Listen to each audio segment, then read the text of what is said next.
Bugün biz Şəhidlər Xiyabanında tədbirimizi bildiyiniz kimi yola verdik. Yəni tədbirimizi yüksək səviyyədə həyata keçirdik.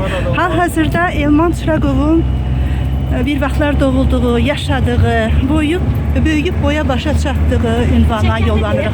Bugünkü gündə şəhidimizin, yəni məlumunuz olsun ki, Elman Çıraqov 71-ci ildə Şirvan şəhərində dünyaya gəlmiş və 93-cü ildə bizim böyük coğrafi mövqeyə malik olan vətənimizin erməni təcavüzünə məruz qaldığı bir illərdə 93-cü ildə cəbhəyə yollanmış və cəbhənin strateji əhəmiyyətli yüksəkliklərdən birində düşmənlə mübarizədə itkin düşmüşdür.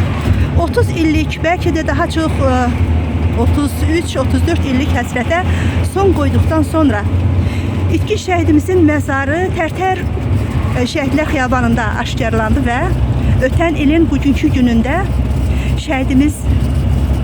şəhidimizin qalıqları müəyyənləşdirildi və Şirvan şəhər icra hakimiyyətinin böyük dəstəyi ilə ailəsinə təhvil verildi. Hal-hazırda həminki gündən etibarən ayın 5-dən, iyun ayının 5-dən hesablanır. Bugün onun il dönümü idi. Hər birimiz bu tədbirdə ailəyə dəstək olduq. Şəhidin bacısı Eminə xanım, anası bugünkü gündə tədbirdə iştirak etdi. Necə deyərlər, tədbir iştirakçılarının hər birinə öz böyük təşəkkürünü bildirdi.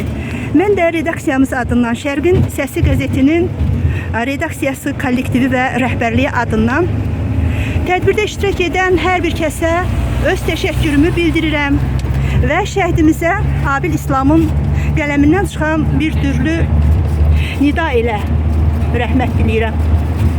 Ölməzsən, yaşayırsan, uca ad daşıyırsan, qəlbimizdə hər zaman bayrağı yaşadırsan, adın mübarək şəhid.